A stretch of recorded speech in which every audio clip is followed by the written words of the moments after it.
You guys, welcome back to the channel. I got a little bored today, and the my 2011. I'm sure you guys remember the story of when I picked it up. It was ticking real bad, and I wanted to get an opportunity today to take it apart, at least just intake and valve covers, just to see what's going on with it on the inside. And this is actually a 250,000 mile engine. When I bought this car back in 2018, it had 210,000 miles on it. And it had just had a new water pump put on it, a new radiator, all the hoses in the back were brand new. It had a lot of maintenance work done to it. The car ran and drove like brand new. So, upon taking a further look at it and stuff, I was like, "Yeah, screw it, I'll buy it." Well, shortly after that, we all know these 2011 Chargers come with that black and white, ugly little gauge cluster. So, I went to the junkyard and I actually found a state police 2012 or 2013 Charger with like 29,000 miles on it that was wrecked. So I pulled its cluster out because it was a colored cluster, and I swapped it into this car. So this car said that it had 29,000 miles on the dash, and well, that was that. It said it had 29,000 on the dash, and it really didn't. So a couple months after I put this cluster in it, my ex decides to forge my name on the title and run off with the car.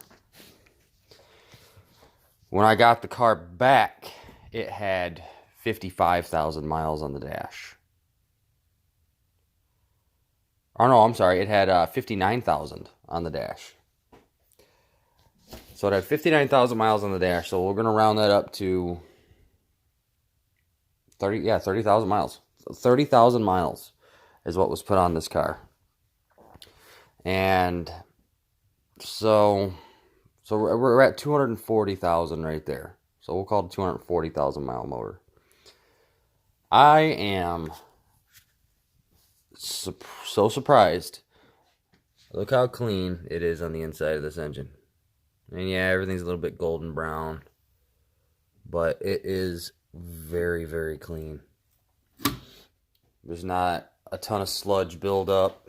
There's not a ton of carbon buildup in the intake ports. The intake ports are actually, they look about the same as the intake ports on my 60,000 mile Charger I got out there. So, but I did end up figuring out what my ticking issue was, and that's one other reason why I'm making this video.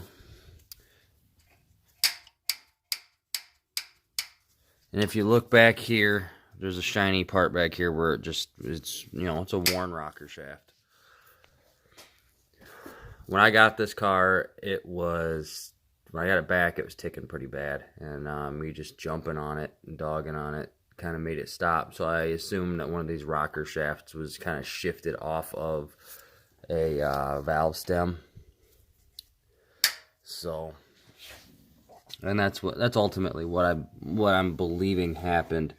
Just taking a look around, I don't see any other weird damage or wear points or wear marks. Nothing really looks too funky. Like I'm looking at the rocker shaft to see if there's any like premature wear in an area where it really shouldn't. And all I'm seeing is typical rocker shaft wear all around. Nothing too crazy. I do see a little bit of a good bit of wear right here.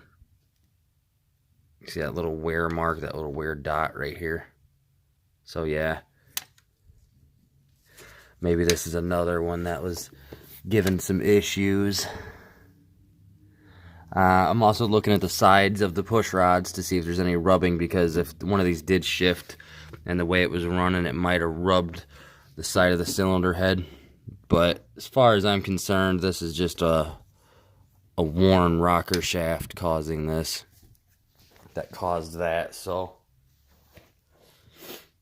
I'm gonna loosen these up. I'm gonna retorque them to Chrysler's new spec, which is 7 foot-pounds, 17 foot-pounds. You loosen each one individually, half a turn, retorque it to 17 foot-pounds.